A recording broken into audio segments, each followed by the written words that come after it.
పగలు తెరిచి యెషయా గ్రంథము 49వ అధ్యాయము 5వ వచనము. యెహోవా దృష్టికి నేను గనున్నైతిని, నా దేవుడు నాకు బలమాయను. Praise the lord. మనమందరం చాలా తక్కువ వారమని, మనకేమీ చేత కాదు అని, అసలు నేను ఈ భూమి మీద ఎందుకు పుట్టానని చాలా మంది మనుషులు అనుకుంటా ఉంటారు. ఒక్క నిమిషం ఆలోచన చేయండి. నేల మీద నుంచి దరిద్రులను లేవనెత్తువాడు ఆయనే కదా, తండ్రి లేని వారిని విధవరాన్ని ఆదరించేవాడు ఆయనే కదా. ఇశ్రాయేలీయులందరూ కూడా మేము ఎందుకు పనికిరాని వారమో, అసలు మాకేమీ చేత కాదో, మా వల్ల కాదు అని చెప్పేసి అనుకుంటా ఉంటున్నారు. కానీ స్తుతుల దుర్గం మీద ఆసీనుడైన సర్వోన్నతుడైన దేవుడో, దేవుని దృష్టికి మీరు ఇష్టానుసారంగా ఉన్నారు గనక నేను మిమ్మల్ని పరిపూర్ణంగా లేవనెత్తుతానని దేవుడు మాట్లాడుతున్నాడు. ఈరోజు మీరు గమనించండి, మనుష్యుల దృష్టిలో మనం చేతగాని వారం కావచ్చు, కానీ దేవుని దృష్టిలో ఘనంగా మనం ఎంచబడే వారిగా ఉండాలి. మన దేవుడే మనకు బలంగా ఉంటున్నప్పుడు నువ్వెంత దీనస్థితిలో ఉంటున్నా, ఎంత దారిద్ర్యమైన పరిస్థితిలో ఉంటున్నా, తండ్రి లేకుండా ఏమీ లేని భయంకరమైన పరిస్థితుల్లో నువ్వు ఎదురు చూస్తూ ఉంటున్నా సరే, నా దేవుడు గొప్పవాడు, మనలో లేవనెత్తడానికి సమర్థత కలిగిన దేవుడు. మోషే అంటా ఉంటాడు, ప్రభువా నేను నత్తివాడిని, నోటి మాధ్యము కలిగిన వాడిని అంటాడు. కానీ దేవుని దృష్టిలో మోషే మిక్కిలి సాత్వికుడుగా, ఆయన పని అంతట్లో, ఆయన ఇల్లు అంతట్లో నమ్మకమైన వాడిగా కనిపిస్తూ ఉంటాడు. దావీదు అంటా ఉంటాడు, అయ్యా నేను ఎందుకు పనికిరాని వాడిని, చచ్చిన కుక్క వంటి వాడిని ప్రభువా అంటాడు. కానీ దేవుని దృష్టిలో దావీదు ఎలా ఉన్నాడో తెలుసా, నా చిత్తానుసారమును ఎరిగిన మనుష్యుడిగా కనిపిస్తూ ఉంటున్నాడు.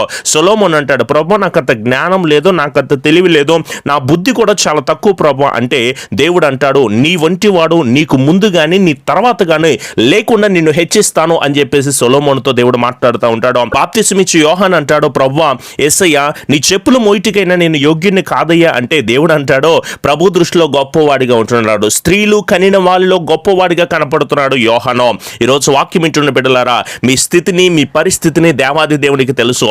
మీరు తక్కువ వాడు అనుకుంటున్నారు, మీకేమి చేత కాదు అనుకుంటున్నారో, మీరు పాప జీవితంలో కలిగి ఉన్నామని చెప్పేసి అనుకుంటున్నారు. నిజమే, సుంకరి ప్రార్థన చేస్తాడు, ప్రభువా ఆకాశం వైపుకైనను యోగ్యత లేకుండా రొమ్ములు కొట్టుకుంటూ నీ పాద సన్నిధిలో నేను మోకరించి ప్రార్థన చేస్తున్నాను అంటే, దేవుని దృష్టిలో సుంకరి నీతిమంతుడిగా మార్చబడ్డాడో. పౌలు అంటాడు, పాపుల్లో ప్రధాన పాపిని నేనే, కానీ దేవుడు అంటాడో నిన్ను ఏర్పరచుకున్న గొప్ప సాధనంగా నేను ఉపయోగించబోతున్నాను. యాకోబు అంటాడు, అయ్యా నేను మోసగాడిని, తంత్రగారిని, కానీ దేవుడు అంటాడో ఇప్పటి నుంచి నువ్వు యాకోబువు కాదో ఇశ్రాయేలుగా పిలువబడతావు అని చెప్పేసి అంటాడు. అబ్రహాం అంటాడు, అయ్యా కనీసం నేను ధూళిగా ఉన్నాను అయ్యా, నీ కనీసం నేను చూచుటకు కూడా యోగ్యత లేదు అంటే, అబ్రహాముని దేవుడు ప్రేమించి విశ్వాసులకు తండ్రిగా నిలబడుతున్నాడు. నేను నీచుడిని అంటున్నాడు యోబు, కానీ దేవుడు అంటున్నాడో, యోబో నీవు యథార్థవంతుడివి, న్యాయవంతుడివి, భూమి మీద అతని వంటి ఇంకోటి లేడు అని చెప్పేసి మాట్లాడుతూ ఉంటున్నాడు. వాక్యం వింటున్న బిడ్డలారా, నువ్వే స్థితిలో ఉన్నా, నువ్వు ఎలాంటి పరిస్థితిలో ఉన్నా, నేను ఎందుకు పనికిరాని దానినయ్యా, అసలు నేను ఎందుకు బ్రతుకుతున్నానో కూడా అర్థం కావట్లేదు, బ్రదర్ నేను ఈ లోకంలో ఎందుకు జీవిస్తున్నానో కూడా అర్థం కావట్లేదని ఎదురు చూస్తున్న బిడ్డలారా, నా దేవుడు సమర్థత కలిగిన దేవుడు.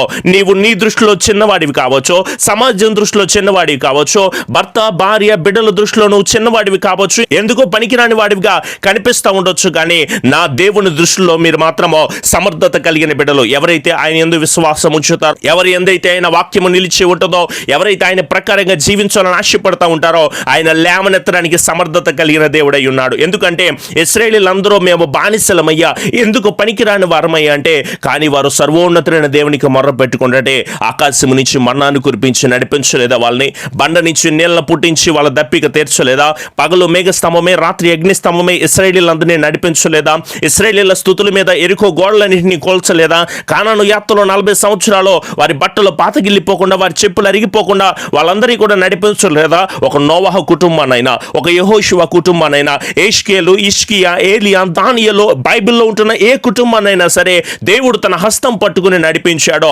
వాక్యం వింటున్న బిడ్డలారా, దేవుడు మీ కుటుంబాలు కూడా నడిపించడానికి సిద్ధంగా ఉంటున్నాడో. అయ్యో నేను పాపిని, అయ్యో నేను భయంకరమైన పరిస్థితిలో ఉంటున్నానో, నా దేవుడు నా ప్రార్థన ఆలకిస్తాడంటే, ఎవరి ప్రార్థనైనా సరే దేవుడు తప్పక ఆలకిస్తాడో. నువ్వు ఈరోజు ఏ స్థితిలో పడిపోయి ఉన్నావో, ఎలాంటి భయంకరమైన పరిస్థితిలో నువ్వు ఉంటున్నావో, దేవునికి దూరం అయిపోయి, విశ్వాసానికి దూరం అయిపోయి, ఏ కష్టంలో ఈ కన్నీళ్ళు నేను ఉన్నానని చెప్పేసి నిరంతరమో కన్నీళ్లు కాల్స్తే, ప్రతిరోజు రాత్రికాల సమయంలో పడుకునేటప్పుడు అయ్యో ఈ నా బ్రతుకేంటి, ఈ భర్త నా బిడ్డలు ఏంటి ఈ మారరా, ఈ అప్పులు తీరవా, ఈ కుటుంబంలో వేదన పోదా, ఈ అనారోగ్య సమస్యలు పో, ఈ ఉద్యోగ సమస్యలు కానీ, ఈ గర్భఫలాలు లేక నేను బాధపడుతున్న విషయాన్ని కానీ, అయ్యో నా దేవుడు వివాహాలు కూడా జరిగించునని బాధపడుతూ నా బిడ్డలు పాడైపోతున్నారండి, ఏం చేయాలి, అందరూ ఉన్న అనాథగా నేను బ్రతుకుతూ ఉంటున్నాను, అనుకున్నది జరగట్లేదని, ఎన్నో మోసకరమైన జీవితాల్లో ఏంటో అన్ని మోసాలు నా పట్లే జరుగుతూ ఉంటున్నాయి. అనేక రకాలైన ఆర్థిక ఇబ్బందులతో, కోర్టు సమస్యల్లో, భవిష్యత్తు మీద ఆశ లేక ఎంతగానో దిగజారిపోయిన పరిస్థితిలో ఉన్నారు కదా. కలవర పెడుతున్న వాళ్ళు ఎవరు పట్టించుకోవట్లేదని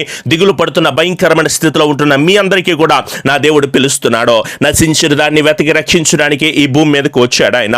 లోక పాపములను మోసుకొని పోవు దేవుని గొర్రె పిల్లగా వచ్చాడో. ప్రయాసపడి భారం మోస్తున్న సమస్తమైన చెల్లరా, మీరు నా యుద్ధకు రండి, నేను మీకు విశ్రాంతిని కలుగు చేస్తానంటున్నాడో. మనకు నిరంతరము మనకు తోడై ఉండే సర్వోన్నతమైన దేవునిగా ఆయన వచ్చాడు గనుక అన్యురాలనుకోబాకమ్మ, విధవరాలనుకోబాక. రూతునే దేవుడు దీవించి ఆశీర్వదించాడో. అయ్యో నాకెవరో తండ్రి లేరండి, నేను అనాథరండి, అనామకురాల్ని అని చెప్పేసి అనుకోబాక. అలాంటి దానినే ఎస్తేరును మహారాణిగా దేవుడు నిలబెట్టాడో. ఏలి అని హానోకును దేవుడు ఉన్నతమైన స్థితిలో నడిపించాడో. అలనాడు దావీదుకు శక్తిని ఇచ్చాడో. షడ్రకు మెషకు అబేద్నెగోల అగ్నిగుణంలో పడేస్తూ ఉంటుంటే వాళ్ళని నడిపించాడు, విడిపించాడో, తప్పించాడో. ఈ రోజు నువ్వు ఎలాంటి పరిస్థితిలో ఉన్నా సరే నా దేవా అంటూ మొర్ర పెట్టగలిగితే, ప్రభువా అంటూ ఆయన్ని వేడుకొనగలిగితే, ఈ క్షణమే నీ హృదయం మారి దేవాది దేవుని వైపు కనుక నీవు తిరిగి, ప్రభువా నా దారిద్రతను కొట్టివేసి నా శాపగ్రస్తమైన జీవితంలో నేనున్నాను ప్రభు, నా పాపంలో ఒకసారి క్షమించువా అని కనుక మీరు అడగగలిగితే, ఆయన మనల్ని రక్తం ఇచ్చి కొన్నాడండి. మన దోషాలను బట్టి ఆయన నలుగు కొట్టబడ్డాడో. ఆయన పొందిన దెబ్బల వల్ల మనకి ఇంకా స్వస్థత కలుగుతూ ఉంటుంది కదా. ఒకసారి మర్చిపోయారా, విడిచిపెట్టారా? మనందరి కోసమో తన ప్రాణాన్ని అర్పించి, మరణమా నీ ముళ్ళు ఎక్కడ, సమాధిని గెలిచి మరణపు ముళ్ళుని విరిచి మృత్యుంజయుడిగా 3వ రోజు తిరిగి లేచిన యేసయ్యని నేను ప్రకటిస్తూ ఉంటున్నాను. నమ్మి బాప్తిసం పొందినవాడు రక్షించబడతాడో, నమ్మని వానికి శిక్ష విధించబడుతుంది. అయ్యో ఈ కష్టమే, ఈ కన్యనే, నేను ఎందుకు పనికిరాని దానిని, నేను ఎందుకు పనికిరాని వాడిని అని చెప్పేసి నువ్వు బాధపడతా ఉంటున్నావు. కానీ నీవు కలిగి ఉన్న దేవుని నామాన్ని బట్టి ఆయన దృష్టికి మనం గనులుగా ఎంచబడాలి. ఆయన దృష్టికి మనం ఘనముగా ఎంచబడాలి అంటే మనం సంతోషభరితమైన జీవితంలో ఉండాలి. కానీ దుఃఖాలతో ఉంటున్నాం, వేదనతో ఉంటున్నాం, కన్నీళ్లతో ఉంటున్నాం, కష్టాలతో ఉంటున్నామో. దేవుని దృష్టికి మనం ఎలా కనపడుతున్నాం? తాము తగ్గించుకుని చెడు మార్గంలో విడిచిపెట్టి పాపంలో క్షమించమంటే దేశాన్ని స్వస్థపరుస్తాను అంటే మనమేమో పాపిష్టి పనులని చేస్తూ ఉంటున్నాం. హత్యలు చేయొద్దన్నాడు, దొంగతనాలు చేయొద్దన్నాడు, దేవుని మాట వినమన్నాడు. కానీ మనం ధిక్కరించి బ్రతుకుతున్నామే. ఇష్టానుసారంగా కాకుండా, పరిశుద్ధతను విడిచి, ప్రేమ లేకుండా, ధన వ్యామోహాన్ని కలిగి, వాక్య ప్రకారంగా జీవించకుండా తల్లిదండ్రులకు అవిధేయులే మనం బ్రతుకుతూ ఉంటే నా దేవుడు చూసి కోపము మనుషుల మీద రగులుకుంటుంది. ఆకాశం ఆలకించుము, భూమి చెవియొగ్గుము, నేను పిల్లల్ని పెంచి గొప్పవానిగా చేసి ఉన్నాను, వారు నా మీద తిరుగుబడి ఉన్నారు. ఎద్దు తన కామందు నెరుగును, గాడిద తన సొంతవాన్ని దొడ్డే తెలుసుకుంటుంది. కానీ దోషభరితమైన ప్రజలుగా మిగిలిపోయిన మనం కాస్త ఏమైపోయామంటే దేవుని మాట వినలేకపోయాము. ఆయన మరొకసారి మనల్ని పిలుస్తూ ఉంటున్నప్పుడు మరి ఆయన పాదాల చెంత చేరదాము కదా. ప్రార్థిద్దామా, ఉపవాసం ఉందామా, విశ్వాసంతో ఉందామా, వాక్యాన్ని చదువుదామా, ఆత్మీయతలో మనం ఉందామా, సాక్ష్యాన్ని నిలబెట్టుకుందామా, కృతజ్ఞత కలిగిన బిడ్డలుగా జీవిద్దామా. మరొకసారి ఆయన మనల్ని సజీవుల సంఖ్యలో ఉంచిన విధానాన్ని బట్టి చనిపోయిన వారు ఏమీ చేయలేరు కదండి. బ్రతికి ఉన్న మనమైనా సరే దేవుని నామాన్ని స్తుతించే బిడ్డలుగా ఉందాము. నువ్వే కష్టంలో ఉన్నా, ఏ కన్నీలో ఉన్నా సరే ఒక్కసారి నీ కుడి హస్తం ఆయన వైపు ఆయిల్ తీసుకోండి, చక్కగా వాటర్ కూడా తీసుకోండి, చక్కగా నాతో పాటు కలిసి ఏకీభవించి ప్రార్థన చేయండి. మన దుఃఖ దినములని సమాప్తము చేయగలిగిన దేవాది దేవుని వైపు మీ హస్తాలు చాచి ప్రార్థన చేసే బిడ్డలుగా ఉందాము.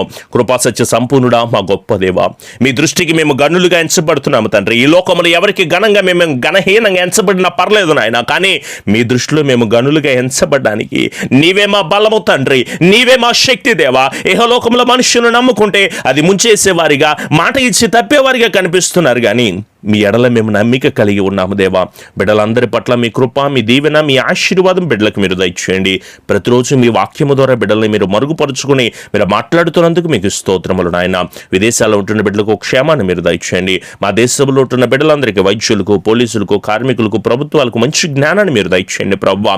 అప్పుల బాధలోంచి విడుదల మీరు దయచేయమని, అనారోగ్యాల నుంచి నెమ్మది మీరు దయచేయండి. విదేశాల్లో ఉంటున్న మా ఆత్మీయమైన బిడ్డలందరికీ కూడా క్షేమాభివృద్ధిని, బలాభివృద్ధిని మీరు అందించి దీవించి బలమును దయచేయండి. ప్రతి దురాత్మ శక్తిని విడుదల దయచేయండి. వారు మాకు తెలియజేస్తున్న ప్రతి ప్రార్థన అవసరత ప్రభువా దైవసేవకుడిగా మీ పాదాల చెంత ఉంచుతూ ఉండగా వారికి శక్తిని, బలమును, కృపను, ఆశీర్వాదాన్ని మీరు దయచేయండి నాయన.